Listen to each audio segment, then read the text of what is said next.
Hi guys, it's Jess from Honest Fiction, and welcome to the start of a reading vlog. So in this reading vlog, I am going to be reading A Court of Frost and Starlight and A Court of Silver Flames. So if you are unfamiliar with my channel, I am currently in the middle of a read-along with a few other booktubers, and we are reading the entire ACOSF series. So I already posted my video for my vlog for books 1 through 3, so I will leave that in the cards and in the description.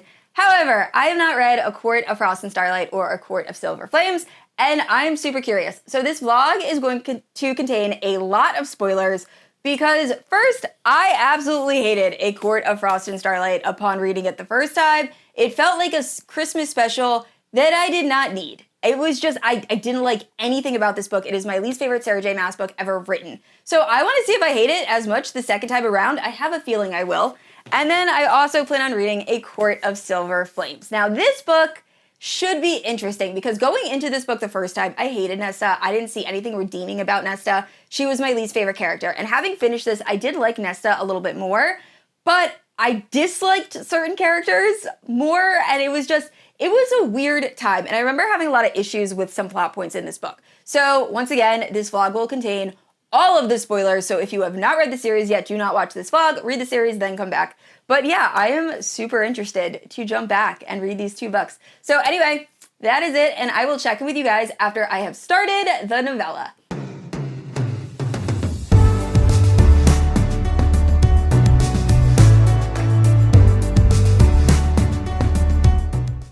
Alright guys, so I just finished reading A Court of Frost and Starlight. I had planned on doing like a mid-book check-in, but I just had to finish it. I wanted it done. So I did not enjoy it anymore the second time around. I think that I understand why it was written. There's definitely things that set up A Court of Frost and A Court of Silver Flames. One of them being Nesta and Rhys banging in the sky. So like really funny quick story. My husband is also reading this series, and he was reading the novella and was like, can I quit this? Like, is any of this important? And I was like, no, not really. And he was like, good, because like Rhys and Farah were just like having Illyrian sex in the sky above Lars, and I just feel like that's not necessary to the plot. And then I was like, that actually is very necessary to the next book, which I also kind of think is ridiculous, but I'll talk about that when we get into the next book. But anyway, it's a Christmas special. It is literally a Christmas special in book form. When Amryn talks about how she doesn't know how to use the bathroom, that is pretty much what I was like, I can't with this book. I can't do it. Yeah, so I think there are parts that it sets up. I think Elaine and Asriel, there's like a little bit of tension going on there when Elaine gives Asriel the gift. So you can see like they're kind of setting that up for a possibility. And yeah, I don't like it. I wish it wasn't written. I feel like this could have been like a prologue of A Court of Silver Flames instead of an actual novella. Anyway, those are my feelings. I'm sorry if you've really enjoyed this novella. Reading's subjective. So I'm glad if you like it, that you guys like it. But personally, it is my least favorite book ever written by SJM. So anyway, I'm very excited to jump into A Court of Silver Flames. Yeah, I want to see how I feel about it the second time around. So I will check in with you guys after I have started that book. I forgot how big of an asshole Rhys is in the beginning of this. So part of the reason why I didn't love the fact that SJM went multi-POV is because I feel like this book made me dislike Farah and Rhysand, and I don't want to dislike Farah and Rhysand because they're my favorite characters. So yeah, I forgot like that they kind of give Nesta an ultimatum in the beginning and is like, hey, you're gonna move into the House of Wind and you're gonna have to train with Cassian, who we know you have a very complicated relationship with. Oh, and you're gonna have to work at the library. So I just feel like, I don't know, that could have been done so much better by them. I feel like that wasn't well thought out. And Nesta being a very defensive person, like obviously she was pissed. So like, I don't know, I just forgot how I felt when I started this book the last time. But anyway, very excited to continue, and I will check in with you guys a little bit later. Alright, so I just got done filming a live show with Isa from Fun Fantasy Books and my husband, because he just read the ACOSF series and it was so much fun, so I'll have a little clip of that. But I am now in a few chapters into A Court of Silver Flames. So Nesta is in the House of Wind after they pretty much held like this meeting and told Nesta that she needs to get her life together. And she's trying to go down the 10,000 steps for wine. she has to go down the 10,000 steps. So what is stopping this very intelligent woman from just like putting a blanket down and fucking just going down those steps? I don't understand. It bugged me so much the first time I read this book. And I didn't think it was going to bug me as much the second time. No, it bugs me as much the second time. Because I remember as a child, I used to like sit on my butt and just like fall down the steps in the house that I lived in. And I just don't understand why Nesta is incapable of doing that.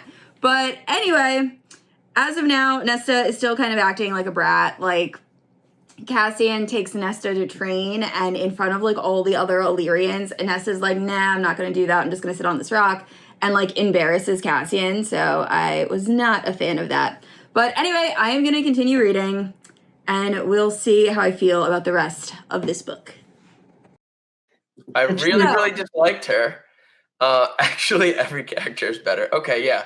I must have been in a mood that day. Yes. Just for those who want to know, it says, I really dislike Farah. I actually like every character better. I don't want to see her get a happy ending. Her. Nesta. Yes, I like Amryn a lot too. Amryn is a vampire, and then he goes to try to guess what Amryn is. It stopped working. What did you have against Farah? All right, guys, so I'm waiting to pick up a crumble order. You can kind of see it in the background. So I figured now's a good time to like update you on where I am with reading. So one thing I forgot, I feel like SJM was in her like healthy era when she wrote this book, just because there is so much attention to like working out and diet, which I completely like forgot about. So to start off, Nesta like is eating breakfast before going to work out with Cassian. And Cassian's like, oh, here, you can have this oatmeal and this eggs. It's a good protein source. And Nesta like asks about sugar. And he's like, no, if you have sugar, you'll eat it and then you'll crash. Which just reminds me of like when I used to go to the gym all the time. Like I had a personal trainer and like it was all the stuff he was telling me. And I'm like, oh, this is so interesting to have like in a fantasy book. And like he talks about the importance of stretching. And it was like, oh, lactic acid breakdown and like things like that. So I just found that kind of funny. But anyway, finally got to the spicy scenes in this book. I also completely forgot that this is so much spicier than the original trilogy because I just finished reading that. Like, this is definitely more like adult fantasy romance than like towing the line of YA, because I think the original books they started out YA, and then obviously it progressed to being like more adult. But yeah, I'm loving the spicy time. Gwen was just introduced. Still not really sure how I feel about her and Azriel. And yeah, so far I'm enjoying it. It's fine. I am very excited when I get home, besides the fact that I will now have crumble cookies. My dust jackets just arrived. I just ordered new dust jackets for the series from the Dusty Shop, I believe. Caitlin from the Love Librarian told me about them, and then I was like, I don't need a 4th edition of this book because I have 4 other special edition dust jackets, apparently, or 3 others, but now I have 4, so that's fun. So I will show some b-roll of like what they look like. They're absolutely gorgeous. I'm so excited, and yeah, I'll check in with you guys a little bit later.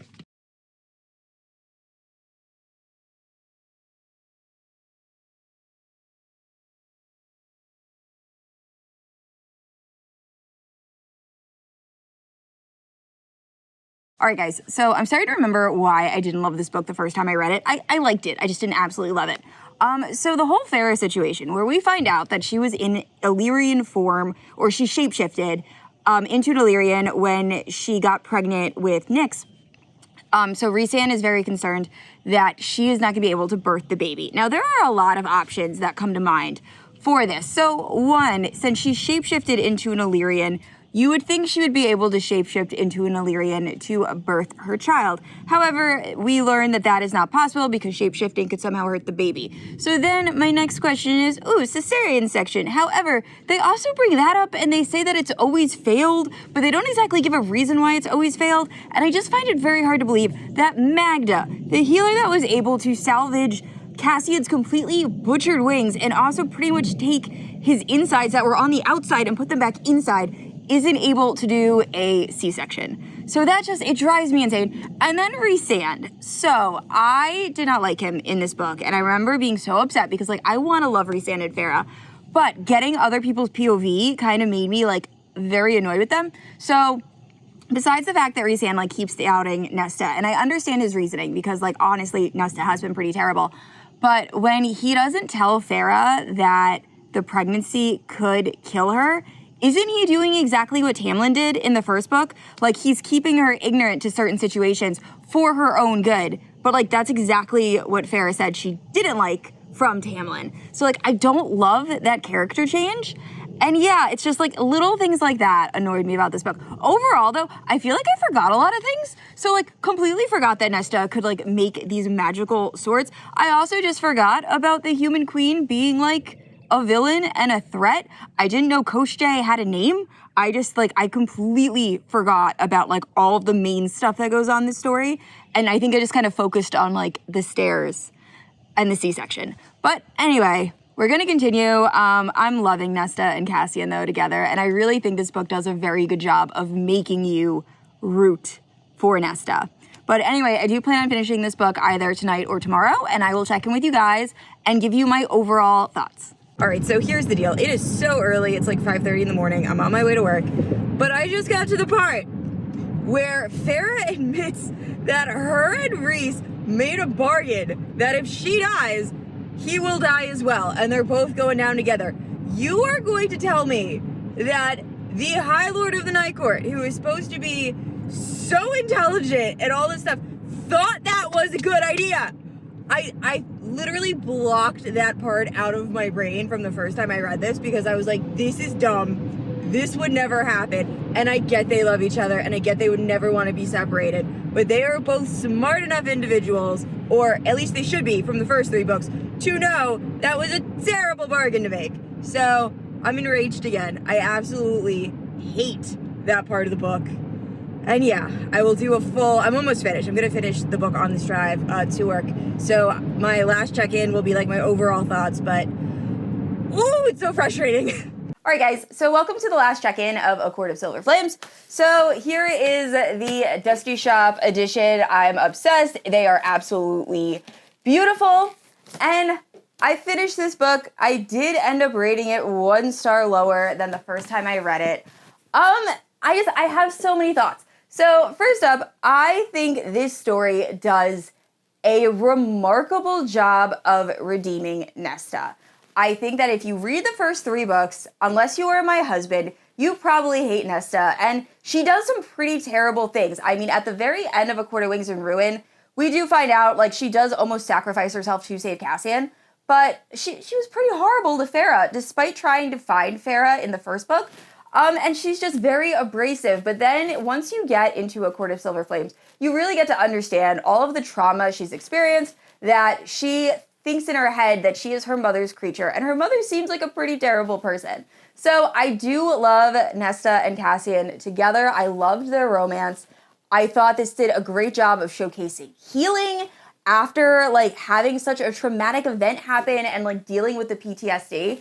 What I didn't like about this book is everything else that is going on other than Nesta, Cassian, and the Valkyrie plotline. I don't know. I feel like this was a setup book. This is going to be actually huge spoiler for Crescent City. If you have not read Crescent City 2, stop watching this now. Know that I kind of like Silver Flames, but not as much as the first time. Okay.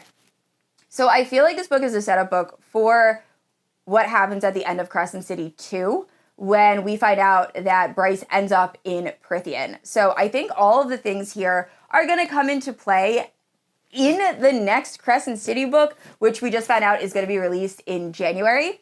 It didn't make sense. So we have Rhys and Farrah. Farrah's pregnant with Nyx, which is great. I already ranted about this during the during one of my clips, that we find out that Farrah got pregnant when she was an Illyrian and shaped like an Illyrian. So that means the baby is almost full Illyrian, is going to be born with wings. And this is terrible because you cannot simply cut the baby out and her pelvis isn't shaped to, like, pass wings. I don't know. It's weird. So anyway, I just don't understand why Magna is not capable of birthing this child when we have seen her do remarkable things with her healing magic. But besides that being one of the biggest plot points, or biggest problems of this book, just seems ridiculous to me. And then towards the end of the book to find out that Rhys and Farah made a bargain together that if Rhysand or Farah dies, they die together is ridiculous. First of all, you found out you're about to have a baby. Why would you leave them with just one parent? And I understand they made this bargain prior to finding out they were pregnant, but they knew they were going to have kids down the line. And also the fact Rhysand has shown that he will do anything for his people, including sacrifice himself. You're telling me he was like, all right, I'm going to leave Valaris without a High Lord if I die? Because you would figure if he dies, he knows Farrah's going to take care of it. Inner Circle's going to take care of it. I hated all of that so much. And it was just, I don't know, there's just parts of it, the writing, I feel like isn't up to like Sarah J. Maas level. I feel like this book and then Crescent City 2 were probably the poorest written if we're not counting the novella. And still, writing isn't terrible. It's just not what it was in the original 3 books. I feel like those original 3 books had all of the feels and all of the emotion, and I just didn't get that as much with A Court of Silver Flames, besides with Nesta and her healing and the Valkyrie.